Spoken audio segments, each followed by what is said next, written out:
previous revolution.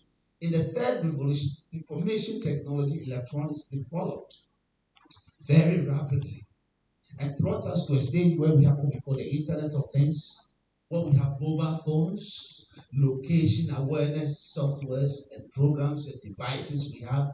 It brought us to cloud computing.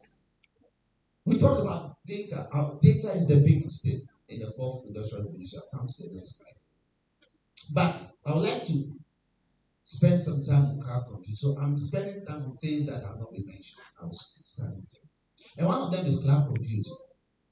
The cloud computing concept is just a matter of being able to save your data outside your normal storage space in your environment. So in your physical environment. So the servers that we have in our universities, our personal computers, where we are able to utilize the power of computer outside our normal environment. We are probably using cloud computing. And every one of us here are using cloud computing in one way or the other. If you store data on your iCloud, it's a cloud computing. If you use Google Drive, you are cloud computing. If you buy a space on a hard disk somewhere, you are cloud computing.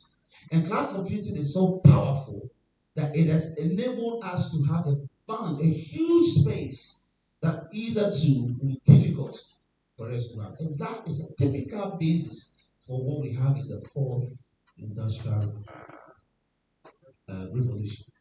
Mobile devices. Yeah, mobile devices have helped a lot. Mobile devices have given us ability to travel everywhere with data. There is almost nowhere, I said almost, because tomorrow I'm traveling to Jurabansu, and the network is not good there.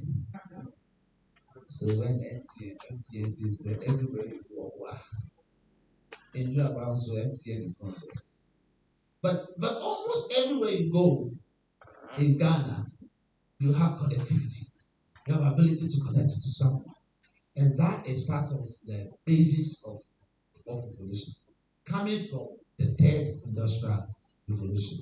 It has also helped us have the big data analytics data, I've said, is a crucial thing. Things like 3D printing. 3D printing is very good for electronics, it's creating machines and stuff. 3D printing have given us an ability to create prototypes very easily than what we used to do in the past. And then we have a lot more of human-computer interaction that has taken place. All these foundations, all these form the foundation for the fourth industrial revolution. I've talked about big data, and data has been said again and again because data is crucial. The role of the librarian has changed from being a storage, a repository of data, to become one who analyzes, who does the analytics of data. That will mean that our role have to change to fit the new role that this computer world is bringing to us. Well, another slide I would like to talk about was artificial intelligence. This has been abused in this room, so I will not do much on that. But I will just say that artificial intelligence is based on very critical basis that we need to look at. One of them is natural language processing. What natural language processing means is the ability for machines to imitate or manipulate language, the way we talk, the way we speak, the way we give instructions, and cause instructions to be like human instructions. So when we talk about artificial intelligence, on the high level, we're talking about all the things it does, but the underlying artificial intelligence is machines' ability to behave like human. And I like when Doug was, saying that we should remain our human beings and not take machines for machine's sake. It's only a tool. But the machine is being trained over and over again to behave like human. Another term to what I've just said is what we call neural networks. The machine is being trained to give instructions like how you will give instructions. Machines are being trained to think like the way we think. And it might not be perfect, but the training is going on. time based on how we thought yesterday. In somewhere around 2001, 2002, my main profession, my specialization is in security. And we used to block what we call cookies. Because cookies were deemed to be evil. Cookies. I'm sure you've all seen the word cookies. Not the one we eat. Not the cookies we eat. The one on your computer. When it comes up and asks you, accept all, you don't exit it. You say, yes, accept all. Isn't it? Yes. What we do by saying accept all to the cookies is to say that mimic me, learn from me, learn what I do. So every time you click accept all, you are saying to the computer, everything I do, learn it and have the ability to replicate it. Are you following that? It is those cookies that we click yes to all the time. I'm not saying don't click yes to tomorrow. Because the likelihood is that you'll not be able to do anything. Okay? So the cookies that we click yes to are the cookies that are gathering the data about how you interact with the computer. And that data is being used to teach another computer how they should do what you've been doing. Do you see that? So you sit there and you think computer, there's no cleverer programmer that is creating anything. It is we ourselves, you and me, going on the net every day. We are teaching computers how we think and we do things. And how we think and do this, as we teach them, by always saying accept all to cookies, the cookies are learning. And they've learned for a long time. And that is what we call artificial intelligence today.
The type of things they post, you'll be able to understand that this is the situation the person.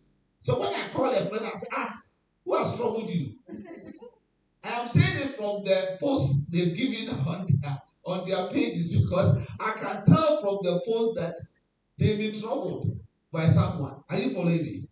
That is learning. That is deep learning. That's how machines learn as well. And as you are doing this, machines are learning. And they will pick one text you gave, and they will pick one. The reason why we call it big data is because now data is not from one source. Big data means that data is not from one source. So it takes data from everywhere and put it together. So your text data combined with your email data, combined with your Facebook data, and it is an emotional decision can be made about your state. So next time you send that same picture, combined with that same text, the machine can tell that you are in this mood. Are you following what I'm saying? And it's very, very simple. Artificial intelligence is not it's not juju, it's not juju. It's not from the one from our great grandfathers. It's local. So that is how it works. And then another revolutionary item, which I've mentioned, is the cyber physical suite. So that's the Internet of Things that I've mentioned already. The fourth industrial revolution is supposed to bring us very close, bring the human physical world to the biological aspect of human beings. This is where we talked about biotechnology, so that our ability, the machine's ability to express emotions and what can actually come to place. But this is more talking about our physical world. Our physical world. There are a lot of developments, vehicles that can move on its own, autonomous vehicles, for example. All these are developments in the fourth industrial revolution. The fourth industrial revolution had come to stay. There were lots more that I could say, but the focus of this lecture is to, for this particular one, is to link the fourth industrial revolution to the trends in our educational delivery. So, how has this helped higher education delivery? This one, I'm sure we've talked about several. Indeed, everyone is a genius. But if you judge a fish by its ability to climb a tree, it will live its own life believing that it is stupid. So one of the reasons why our abilities for our geniusness not coming out is the way we are presented or informed or are taught. I was thinking about my presentation. I was thinking that probably the approach should be delivery, not as in the methods of delivery, the trends in the methods of delivery, but how should we now deliver in higher education, probably to the different audience. We, the lecturers, what changes should we make in our delivery to our students in the fourth industrial revolution? That is most important, because the fourth industrial revolution, if we are to leapfrog and get into with the big boys, the middle power guys, it is said, I learned that Ghana is now or to be part of the BRICS. Okay, the BRICS. Okay. The middle, I'm not showing any emotion, so I'm not sure. But the middle power guys, for us to be part of them, then our teaching methods must change. Our way of presenting in the fourth industrial revolution must change. But I'm sticking to what I was giving. So the first thing is that the trend is online learning. Online learning, we all know. In 2007, a friend of mine got a PhD on an online university, one of these American online universities. And when he came back to GIMPA says, we will not accept that university. 2007. A lot of universities will not take online degrees. Probably because that was in the fourth industrial revolution. Now online has become part of us. So now the fourth industrial revolution has changed the trend that we are delivering. A lot of schools now are using online delivery. And we are using the Moodle, the Canvas, the Blackboard, the Google Classroom, and all those tools we are using to deliver now. So that's the trend. So everybody's adhering to that, moving towards that. But what's the challenge with online delivery? Well, as a lecturer, I find that online delivery is not the best. It's not what we have made it to be.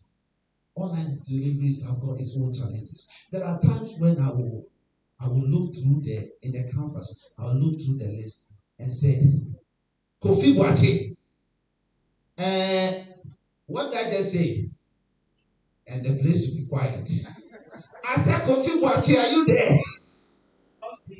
Oh, Kofi Boate has logged in and he has left his. He's not in the classroom. This is moving in the fourth industrial revolution without the ethics of the fourth industrial revolution. So online deliveries have taken head. It has disturbed a lot. People are into meetings. A lot of you here are office. You know that.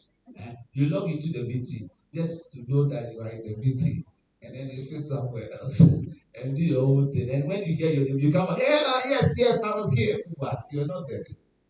That is the fourth industrial revolution.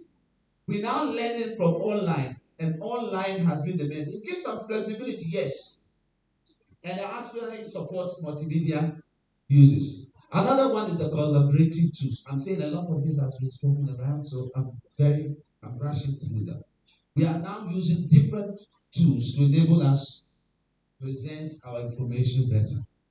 Another one is augmented reality. These ones, we don't have them in our environment very well. But there are environments now that course modules, like what Joe was presenting, but more given in a reality form. So you actually create a virtual reality to explain a concept to students that makes them feel that they are really seeing it in a real world environment. So augmented reality and virtual reality are the other ways. And then data analytics and personalized learning. A whole session was done by a prof. I saw it yesterday. Personalized learning. And it's true. It's the best way to go when we could actually tailor our our teaching and learning to specific needs of the students so that students can learn. And we can only do that if we are using the data properly. I think that these are some of the areas that librarians, and because I stayed in Liberia, I always have a problem mentioning librarians. And and they this is one of the areas that we can actually come in strongly, developing our position from being just custodians of data to actually bringing something to bear when the institution can depend on us on analyzed data so that we can actually provide some support to the faculty on where and how to actually help teach the children.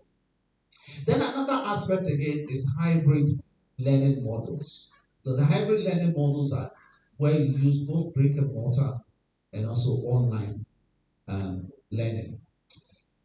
Now, in last semester, I taught a class, and the class I taught had 13 sessions, and in the 13 sessions, I had 6 of them online, and I had 7 of them in classroom.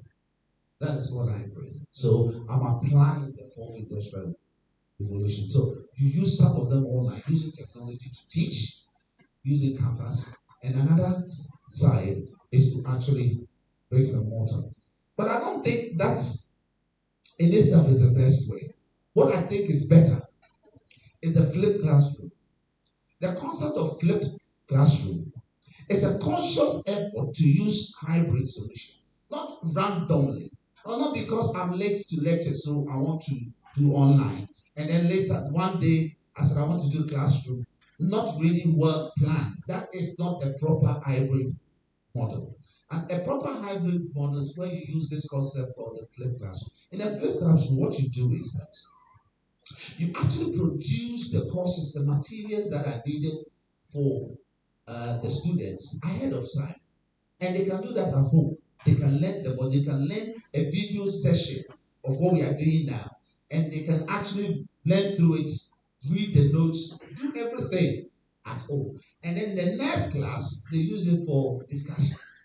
Okay, for discussion, for group work, for discussion of the concepts. When you are doing this particular type, you say you are doing the flipped classroom concept. I think it's a better concept than just randomly selecting when to use online and when not to use online. I think we need to get lecturers to be more very precise about hybrid solutions and not just use online as and when they want to use it or because they are late for lectures.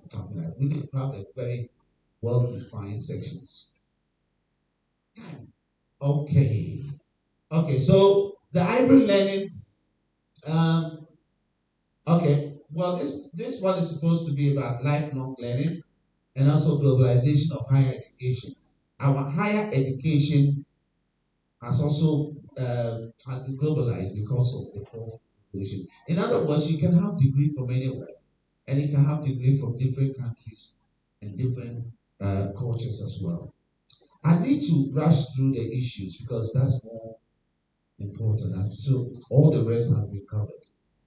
The first issue with the fourth industrial revolution in the delivery of um, higher education It's inequality. Inequality in the sense that I find that when I'm doing online classes, some of my students without laptops or other means to get to the internet are deprived. People are deprived because they don't have access to internet.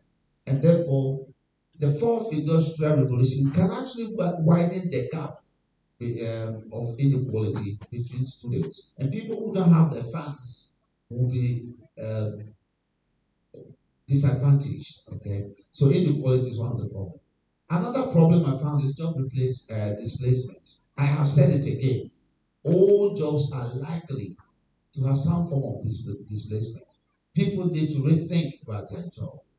If online teaching keeps going on the way it's going, we will just record lectures and just give them to students. The number of hours of lecturing, physical lecturing will reduce, and that will lead to job displacement. Even in the journalism, media articles can easily be made using generative um, AIs. Legal industries, you can get a lot of information from AIs. All the things that you've been told can lead to job displacement. Cyber security, another very important threat. I mean, if anybody tells you that you are safe with your information in this world we are in now, he's not telling the truth. The threat of cyber attack is higher now than ever before. I was ethical hacker in the year 2000. I have hacked companies more than 120. But ethically, thank you very much. I was certified ethical hacker, and I have hacked companies from um, so many places, all right, including Ghana, ethically.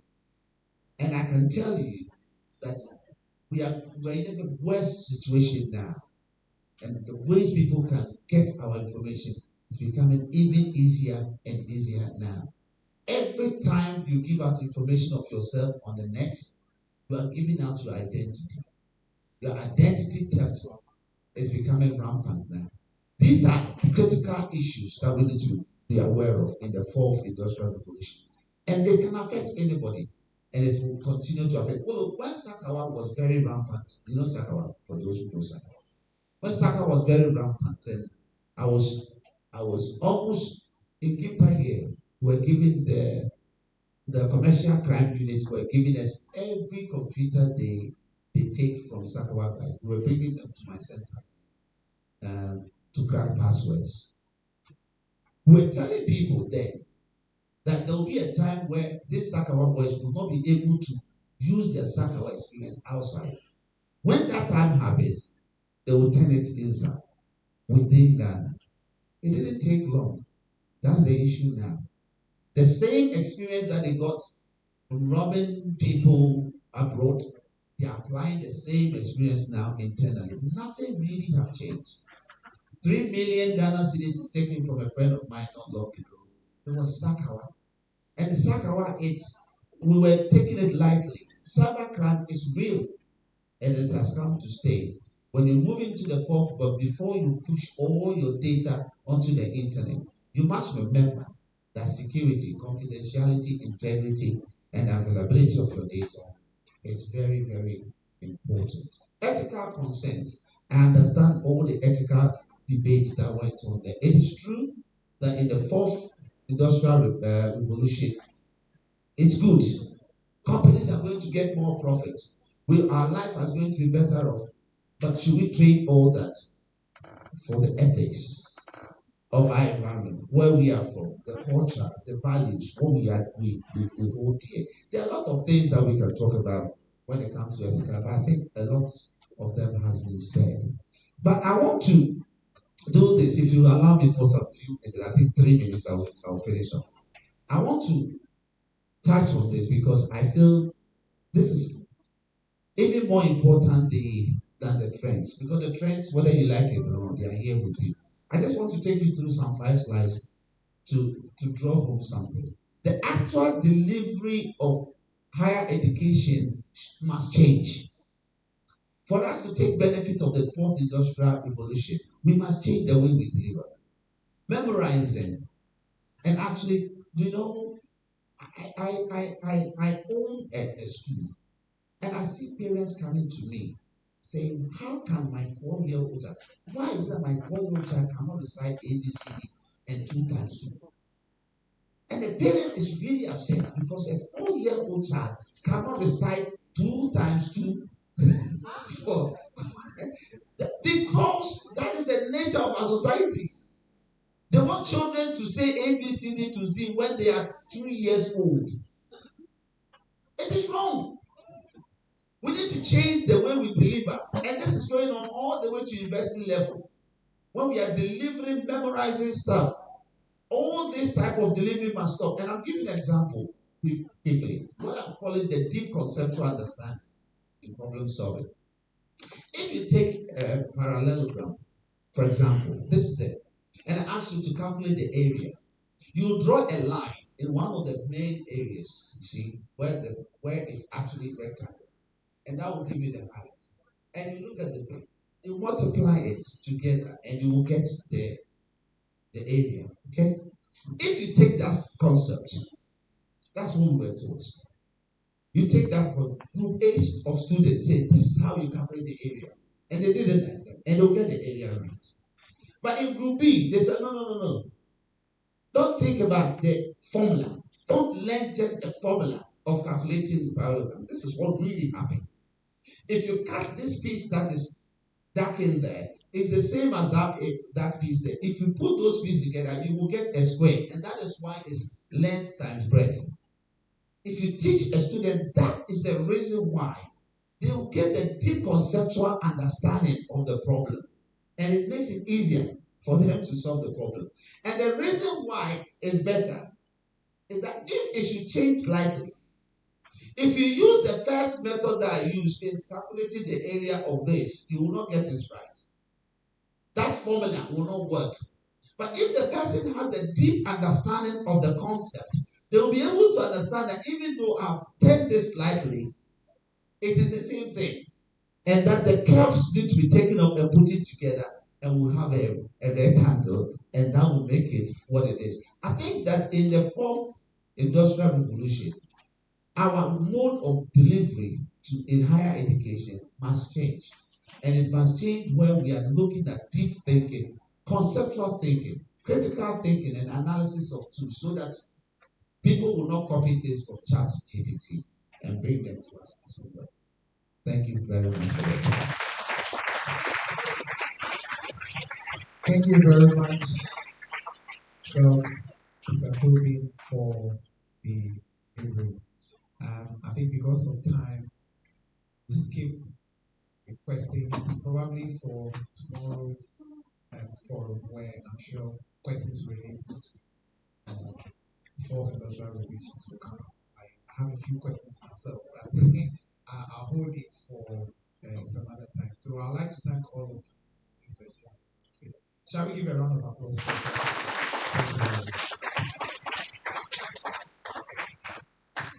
The one. Yeah, thank you so much. So much. At the point I was getting scared. Okay, very, very difficult to get.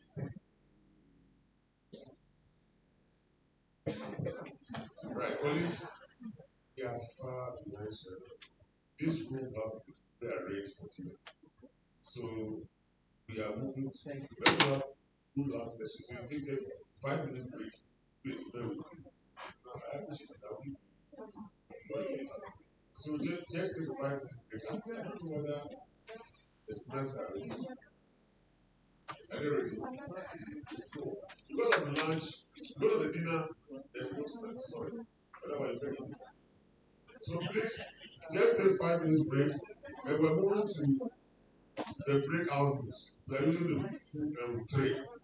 And I think that those who are supposed to be here, group one, who are going to one. Then those who are supposed to be in group two are going to group three. Is that correct? So please, let's go out and support our place. They are just 2 papers each. Then from there we break the credit. Thank you very much. So presenters, rapporteurs, printers, move into your rooms.